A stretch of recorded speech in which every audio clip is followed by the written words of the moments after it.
Today on Inside Utah Politics, the stage is set for a bitter battle in Washington over the Supreme Court. The director of the Hinckley Institute of Politics is here to break down the career of nominee Brett Kavanaugh and what to expect from the confirmation process. Plus, Utah, it's known for its great outdoors, and a new nonprofit is looking to capitalize on that to help boost our economy. We'll discuss how they plan to do just that. Time now for Inside Utah Politics.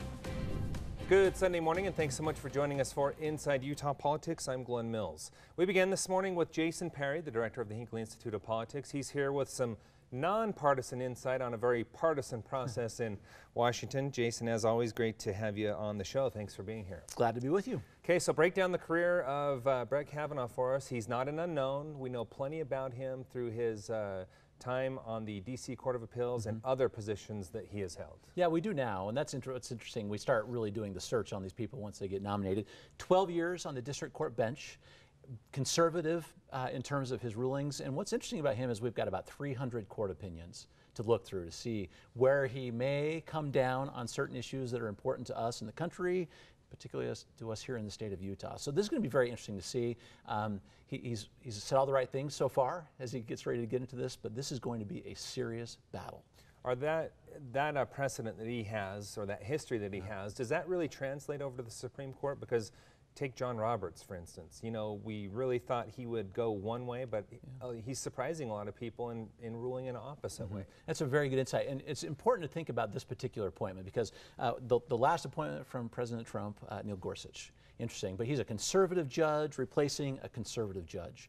This is interesting because we have a conservative judge replacing a swing vote in Justice Kennedy. So it's really interesting to see where they might go, and the reality is you just never know how they will rule going forward. When Kennedy was put on the bench, put on by Ronald Reagan, this is a Republican president, you kind of think who you're going to get. And this is a little different though, because we say, how will he rule? You just don't know.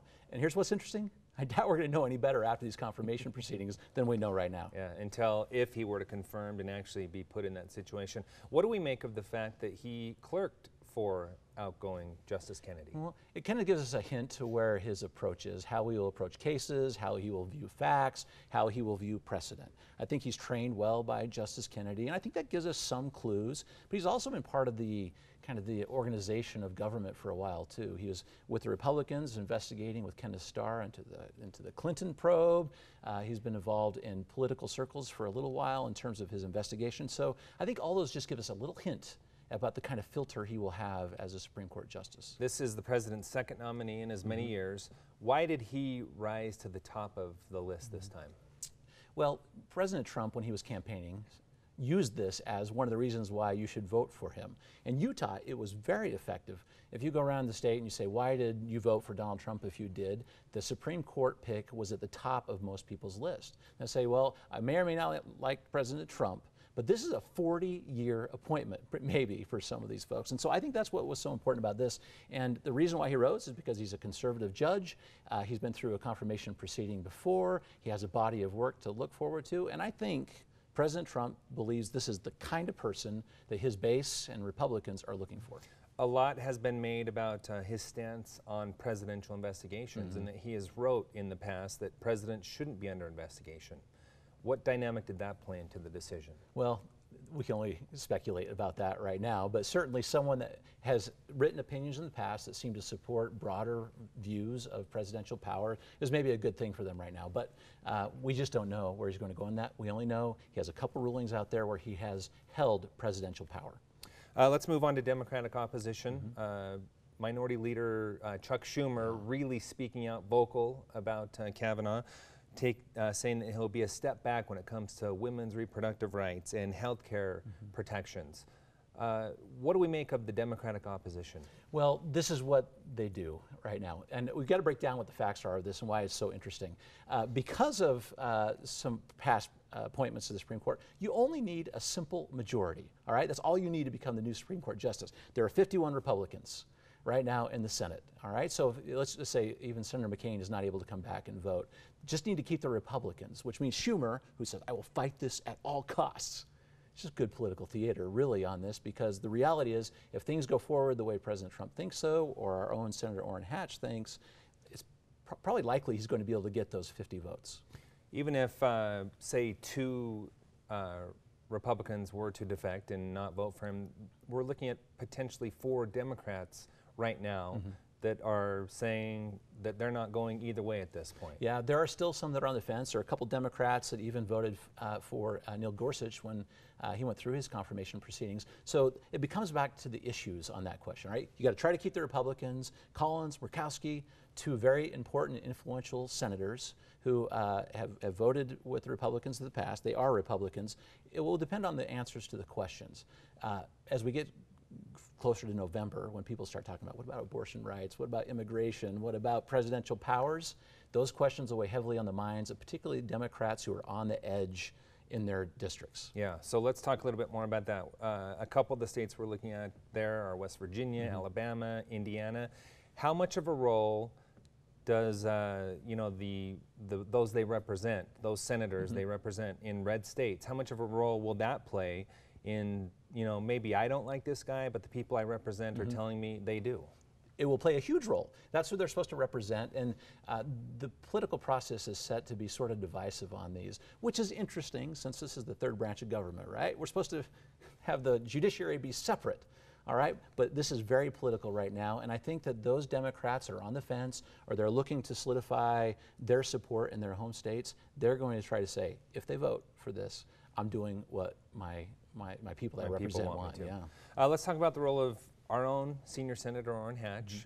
He's said he's honored to be a part of this process, and he's making a note that, you know, he's going to go out doing everything he can to make sure this confirmation goes through.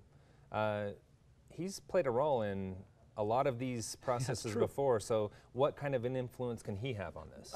Huge influence is the answer. And not only that, I think that he has had a role in every member of the current Supreme Court, which is a long time. 42 years is a long time to be able to do this. So which really kind of goes to it. If he gets involved and he decides this is a must-have, he yields a lot of power in this one. He was on the Judiciary Committee for such a long time, and everyone in political circles knows judges have to pass through Orrin Hatch.